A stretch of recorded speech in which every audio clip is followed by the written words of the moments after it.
इसलिए नहीं कर पाएगा क्योंकि आपकी वोटर लिस्ट में धांधली है। मैं यहां पर एक बात कहती हूं चित्रा जी, और आपके माध्यम से यह बात देश तक पहुंचनी चाहिए। आज बीजेपी से मैं पूछना चाहती हूं, आप क्यों नहीं जांच की मांग कर रहे हैं? मैं चाहे ये करूं, मैं चाहे वो करूं, ईडी से छापे पड़वाऊं, लोगों को फर्जी फंसवाऊं, मुझे खोले सज्जो बोले उनको जेलों में भिजवाऊं, आलोचना मेरी कोई करना नहीं, मेरे खिलाफ कुछ भी कहना नहीं, किसानों पर मैं चाहे लाठी पड़वाऊं, अडानी संग यारों मैं दोस्ती निभाऊं, मेरी मर्जी। लेकिन जब देश की सर्वोच्च अदालत में एसआईआर को लेकर सुनवाई चल रही हो तो फिर सड़क पर उतरकर प्रदर्शन के पीछे का मकसद माने क्या है, ये मैं आपसे समझूंगी। लेकिन सुधांशु त्रिवेदी जी, अब यहाँ पर साफ साफ आरोप लगाए जा रहे हैं विपक्षी दलों की ओर से कि चुनाव आयोग वोट की डकैती कर रहा है, भारतीय जनता पार्टी के साथ मिला हुआ है, बीजेपी को सूट कर रहा है। तो बीजेपी और चुनाव आयोग एक दूसरे की भाषा बोलते हुए दिखाई दे रहे हैं। देखिए, आपके लाखों दर्शक जो देख रहे होंगे और जो सुप्रिया जी बोली या जो राहुल गांधी आके बोलते हैं, मैं दर्शकों से पूछता हूं, ये एसआईआर के विरोध में जाता है तर्क या एसआईआर के पक्ष में जाता है? अगर आप कह रहे हैं अमुक अमुक जगह आपके हिसाब से गलती पाई गई है, तो ये तो एसआईआर के केस को और स्ट्रांग कर रहा है, किसका मतलब बहुत जरूरत है। और दूसरा, देखिए गलत बयानी फिर की गई कि साहब प्रक्रिया पूरी हो चुकी। नहीं साहब, किसने कहा प्रक्रिया पूरी हो चुकी है? 1 अगस्त तक ये टेंटेटिव लिस्ट बनी है और 1 सितंबर तक जिस जिसको आपत्ति हो उसे आपत्ति दर्ज करने का अधिकार है। उन चीजों के कंपैरेटिव जो कंपैरिजन के बाद फाइनल होगा। और अभी तक किसी पॉलिटिकल पार्टी ने एक भी आपत्ति दर्ज नहीं की है। 1400 या कुछ हजार लोगों ने पर्सनल लेवल पे किया है। तो जो बड़ी बड़ी बातें कांग्रेस के लोग और राहुल गांधी जी आके बोलते हैं, वो लोग क्यों नहीं कर रहे हैं? सुप्रिया जी, वो कह रहे हैं लोकतंत्र पर डाका डालने का ये प्रयास है और एसआईआर की प्रक्रिया को आप लोगों के सबूत और ज्यादा पुख्ता करते हैं कि एसआईआर कितनी जरूरी प्रक्रिया है, न सिर्फ बिहार में बल्कि पूरे देश के लिए। अगर बीजेपी के अंदर लेश मात्र भी, जरा सा भी, रत्ती भर भी लोकतंत्र के लिए सम्मान होता या इस देश के लिए जरा सी भी राष्ट्रभक्ति होती, तो इतने बड़े आरोपों के बाद वो बैटिंग चुनाव आयोग की ना कर रहे होते। वो सत्ता पक्ष होने के बावजूद विपक्ष के साथ अपनी आवाज मिलाते। बात तो सही है और कहते कि नहीं, गहन जांच होनी चाहिए। इतने इतने वोटर कहां से? जिस बेंगलुरु सेंट्रल सीट का आप जिक्र कर रहे हैं ना सुधांशु जी, आप कहते कहते थोड़ा ज्यादा कह गए। 7 विधानसभाओं में से 6 हम जीते, 1 आप जीते, जहां पर 1,02,050 वोट फर्जी पाए जा रहे हैं। एक एक घर में आप 80-80 लोग कर रहे हैं। 1 स्क्वायर फीट पकड़ के लोग खड़े हुए हैं क्या? खड़े रहने की भी जगह नहीं होती 1 स्क्वायर फीट की। छोड़िए उन बातों को। असलियत यह है कि जब चुनाव आता है आपको घुसपैठिए याद आते हैं। बाकी 4.5 पौने 5 साल आपको ना घुसपैठिए दिखते ना कोई और दिखता है। Once more! असलियत यह है कि जब चुनाव आता है आपको घुसपैठिए याद आते हैं। बाकी 4.5 पौने 5 साल आपको ना घुसपैठिए दिखते ना कोई और दिखता है। तू समझा? हाँ। नहीं, तू समझा नहीं। आपकी आंतरिक कले और आपके नेतृत्व को कैसे नीचा दिखाना, उस पर मैं अभी 2 मिनट में आपसे जरूर कुछ पूछूंगी। देखिए ऐसा है चित्रा जी, हाँ। सुधांशु जी सत्ता पक्ष से आते हैं, विपक्ष के नेता ने, और वो सिर्फ कांग्रेस के नेता नहीं है, वो तो लोकसभा में नेता विपक्ष है, उन्होंने पूरे विपक्ष की ओर से कुछ साक्ष्य और सबूत देकर सवाल खड़े किए हैं। असलियत यह है उसके बाद इस देश के तमाम लोगों ने जाकर इलेक्शन कमीशन की बखिया उधेड़नी शुरू करी। हाँ भाई, कैसी लगी?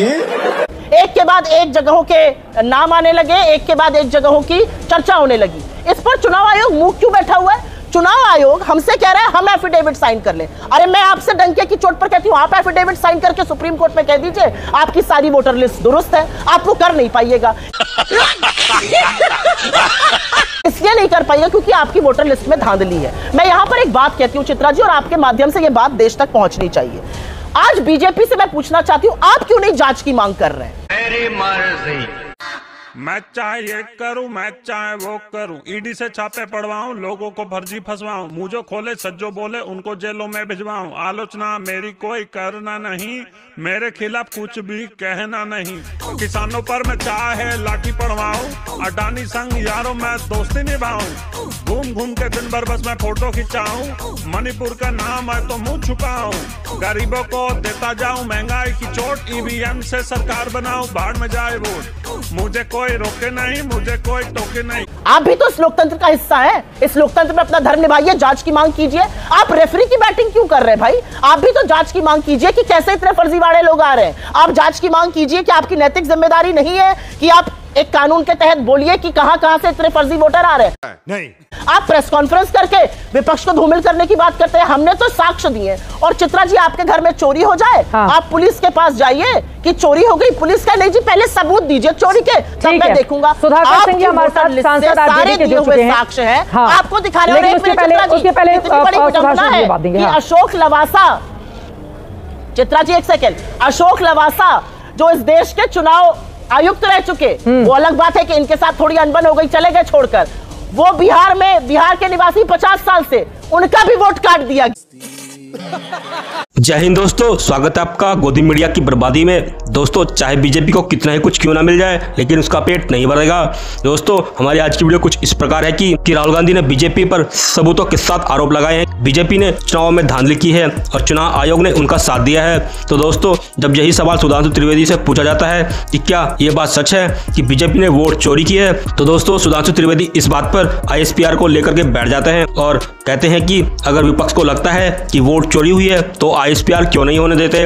और रही बात चुनाव आयोग की, तो राहुल गांधी को चुनाव आयोग में लिखित में कंप्लेन करनी चाहिए और शपथ लेनी चाहिए। तो दोस्तों, इस बात पर कांग्रेस पार्टी की प्रवक्ता सुप्रिया सिन्हा सुधांशु त्रिवेदी को घेर लेती हैं और बीजेपी की पोल खोलते हुए कहती हैं कि शपथ लेने की क्या जरूरत है, अगर मेरे घर में चोरी हो गई है तो क्या मैं अब सबूत दूंगी, शपथ लूंगी कि मेरे घर में चोरी हुई है? क्या बकवास है ये सब कुछ और नहीं बल्कि चुनाव आयोग और बीजेपी की चाल है ताकि वो विपक्ष को डरा कर चुप करा सके।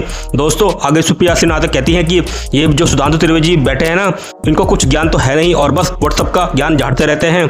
दोस्तों, इस वीडियो में सुधांशु त्रिवेदी की इतनी ज्यादा बेइज्जती की गई है कि जिसे देख करके आपको आज बहुत ज्यादा मजा आने वाला है।